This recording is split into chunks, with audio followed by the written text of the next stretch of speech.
Hello students, today I am going to give you Hindi description of question and answers of chapter number 7, the interview, that is prescribed in class 12th English book Flamingo.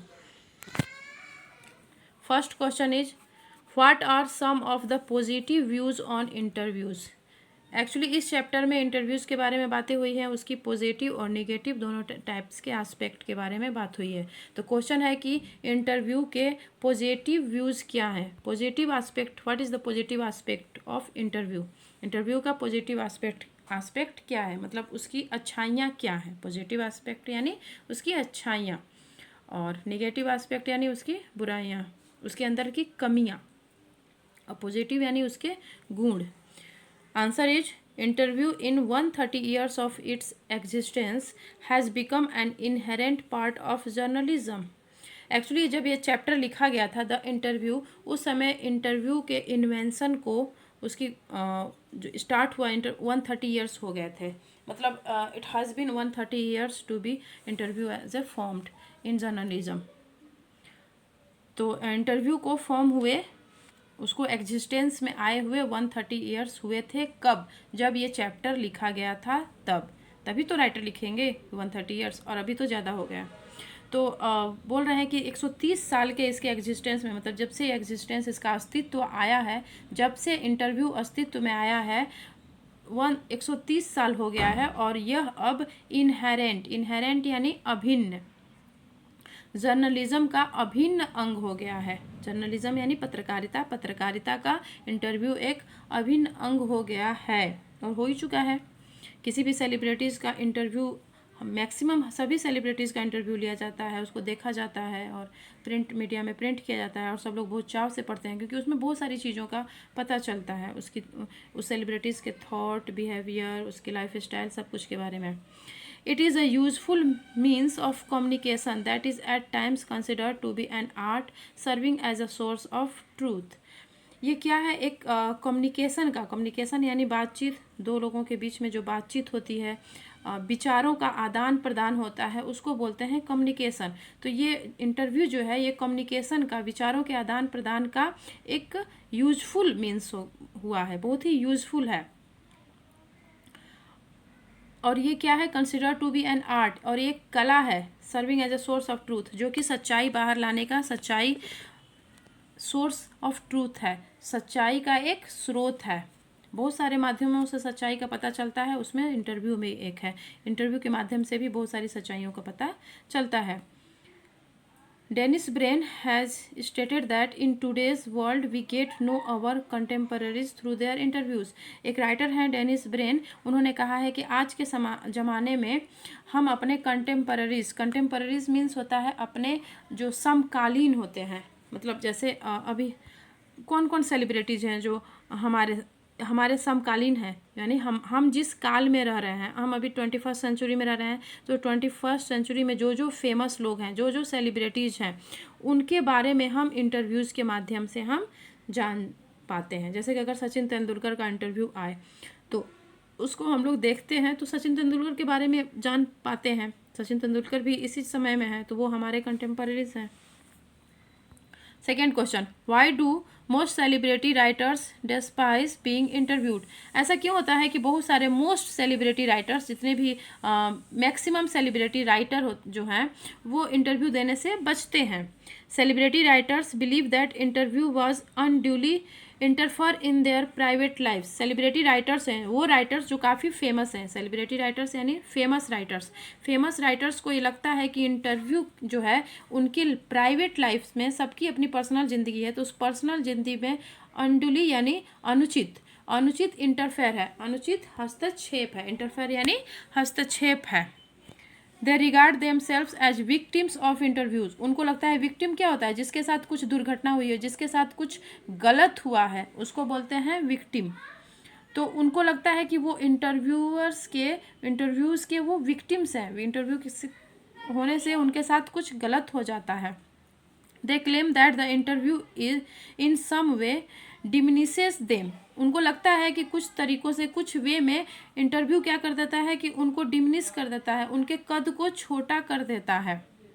जैसे कि interview देते वक्त कुछ भी उनके मुंह से कुछ गलत ऐसा चीज़ निकल गया जो उनकी पर्सनालिटी के लिए हार्मफुल हो गया। वैसे तो अलर्ट होके लोग इंटरव्यू देते हैं, तो अलर्ट होके देने में हो सकता है कुछ चीज़ ना भी बताएं, और काफ़ी अलर्ट होके भी देने में कभी कभी सवालों में ऐसा आदमी फंस जाता है कि कुछ ऐसी चीज़ जबान से निकल जाती है जो नहीं निकलनी चाहिए थी। उससे क्या होता है, उनकी छवि को क्षति पहुंचती है, तो उनकी छवि क्या होता है, डिमिनिश हो जाता है, कम होता है। Just like some ancient cultures believe that a portrait of a person takes away his soul. ऐसा एक प्रिमिटिव कल्चर में, एंशियंट कल्चर पुराने ज़माने में, कि कुछ ऐसे कल्चर्स हैं, सभ्यताएं हैं, जो पुरानी सभ्यताएं हैं, अधिकतर वो जनजातियां हैं, वो लोग पिक्चर्स अपना, कोई भी टूरिस्ट जाता है और उनकी फ़ोटोज़ लेता है तो वो लोग नहीं पसंद करते हैं कि हमारी फ़ोटो ली जाए। उनके उनके कल्चर में ऐसा माना जाता है कि फ़ोटो लेने से उस आदमी की आत्मा उस फ़ोटो के साथ चली जाती है। इसलिए बहुत सारी ऐसी जनजातियां हैं, ऐसे प्रिमिटिव लोग हैं, कल्चर्स में ऐसा माना जाता था कि पोर्ट्रेट में फ़ोटो नहीं लेना चाहिए, उसमें क्या है कि आत्मा निकल जाती है।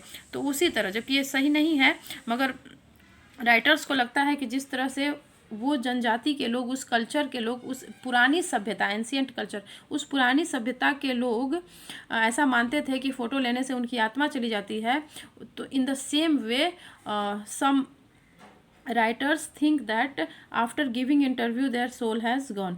मतलब इंटरव्यू देने के बाद उनकी आत्मा चली गई, मतलब वो हमेशा कुछ लगता है कि उनके अंदर कुछ चला गया उनके अंदर का। वी.एस. नायपॉल, ये एक इंडियन, मतलब कि इंडिया से बिलोंग करते हैं, मगर इनकी नेशनलिटी इंडियन नहीं है, मगर इनके फोर फादर्स इंडियंस थे।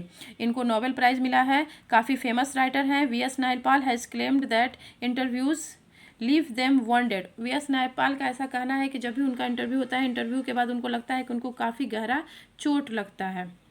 While others like Rudyard Kipling have referred to it as a crime and an immortal act। जबकि एक और राइटर, फेमस राइटर है रूडयार्ड किपलिंग, उनका ऐसा मानना है कि इंटरव्यू क्या है, एक क्राइम है और एक इमोरल एक्ट है, मतलब मोरल नहीं है, नैतिक कार्य नहीं है, अनैतिक कार्य है, और इस पर पनिशमेंट मिलना चाहिए। इंटरव्यू नहीं किसी का लेना चाहिए, क्योंकि वो काफ़ी कुछ लोग अनकंफर्टेबल फील करते हैं इंटरव्यू देने में। उनको डर लगता है कि कहीं मेरे मुंह से ऐसी बात ना निकल जाए जो मेरी छवि को ख़राब कर दे। और इंटरव्यू देने से एक सोच बन जाती है, लोगों की एक मान्यता हो जाती है कि ये सेलिब्रिटी ऐसा है, जबकि हर किसी के अंदर चेंजेस आते रहते हैं। Third question is, what is the believe in some primitive cultures about being photographed.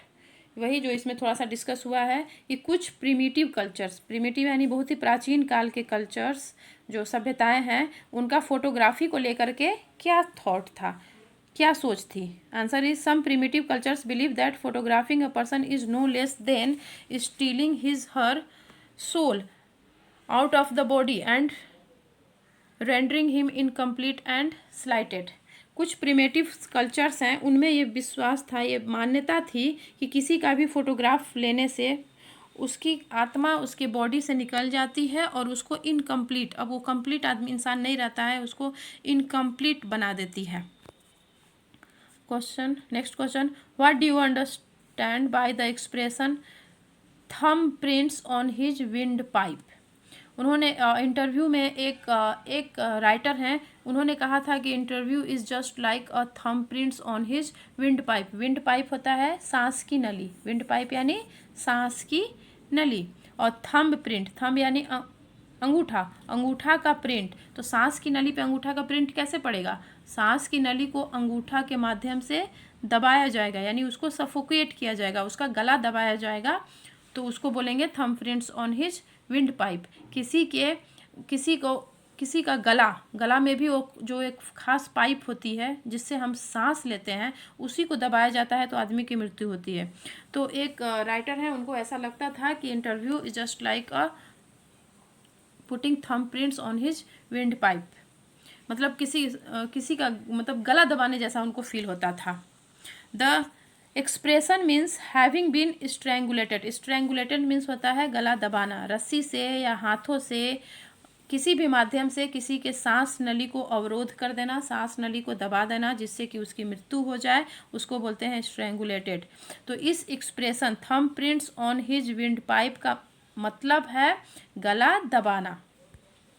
The interview is an assault, interview क्या है, एक असॉल्ट है, एक हमला है, ऑन अ पर्सन, और किसी इंसान के ऊपर, as it makes him her so tense that he she feels as good as being choked, और ये किसी जिसका इंटरव्यू ले जाता है उसके दिलो दिमाग पे इस तरह का इम्प्रेशन पैदा करता है कि ऐसा लगता है कि उसका गला दबा दिया गया, सफोकेटेड फील करता है, चॉक्ड, ऐसा लगता है कि उसका सांस की नली चॉक्ड हो गई है। Question number 5, who in today's world is our chief source of information about personalities, आज के समय में किसी भी पर्सनालिटीज़, किसी भी सेलिब्रिटी या किसी भी पर्सनालिटी के बारे में इंफॉर्मेशन पाने का चीफ, मुख्य जरिया, मुख्य सोर्स क्या है, इंटरव्यू ही है answer. In modern times the chief source of information on personalities is the interviewer who through his power and influence gathers information and provides us with the best possible information on the interviews। आज के modern समय में, in modern time में the chief source of information यानी सूचना का मुख्य स्रोत ऑन पर्सनालिटीज, किसी भी पर्सनालिटी के ऊपर, कोई घटना के ऊपर तो रिपोर्टिंग होती है, मगर किसी पर्सनालिटी है, कोई इंसान है, सेलिब्रिटी है, उसकी पर्सनालिटी के बारे में अगर सच्चाई जाननी हो, उसके बारे में सूचना जानना, इन्फॉर्मेशन गैदर करना हो, तो उसका चीफ सोर्स है इंटरव्यूअर। इंटरव्यूअर वो पर्सन है हु टेक्स इंटरव्यूज़, जो इंटरव्यू लेता है। तो इंटरव्यूअर, चीफ सोर्स कौन हो गया, इंटरव्यूअर, जो इंटरव्यू लेता है। हु थ्रू हिज पावर, जो अपने पावर एंड इन्फ्लुएंस, अपने पावर और प्रभाव के माध्यम से गैदर्स इंफॉर्मेशन सूचनाएं, गैदर यानी इकट्ठा करता है, गैदर मीन्स इकट्ठा करना, इन्फॉर्मेशन सूचनाएं इकट्ठा करता है अपने पावर और इन्फ्लुएंस के थ्रू, एंड प्रोवाइड्स अस, और हमें प्रोवाइड करता है with the best possible information, और बेस्ट पॉसिबल सबसे अच्छा से अच्छा इन्फॉर्मेशन हमें प्रोवाइड करता है ऑन द इंटरव्यूईज यानी जिसका इंटरव्यू लिया गया है। इंटरव्यू एक सोर्स है, सोर्स ऑफ गेटिंग इंफॉर्मेशन है। इंटरव्यू जो लेता है वो होता है इंटरव्यूअर, और जिसका इंटरव्यू लिया जाता है वो होगा इंटरव्यूई। तो इंटरव्यूई का इंटरव्यू लेकर के वो ऑडियंस को, हमें रीडर्स को और व्यूअर्स को बेस्ट इन्फॉर्मेशन देता है। He extracts everything significant through his questions for us, वो अपने क्वेश्चन, इंटरव्यूअर अपने क्वेश्चंस के माध्यम से बेस्ट इन्फॉर्मेशन इंटरव्यूई से निकाल लेता है, उसकी पर्सनालिटी के बारे में बेस्ट से बेस्ट क्वेश्चन पूछ करके उसकी पूरी पर्सनालिटी के बारे में जानकारी प्राप्त कर लेता है। जैसा कि तुम लोग देखते ही होगे, इंटरव्यू अगर तुम लोग देखो तो जिसका इंटरव्यू लिया जाता है उससे इंटरव्यूअर बहुत डिफरेंट टाइप्स ऑफ क्वेश्चंस पूछता है, अपने क्वेश्चंस के माध्यम से वो उनको फंसाने की भी कोशिश करता है ताकि वो किसी चीज़ को हाइड न कर सके। इसीलिए बहुत सारे राइटर, सेलिब्रिटीज इसको पसंद नहीं करते हैं। Okay, now it's clear.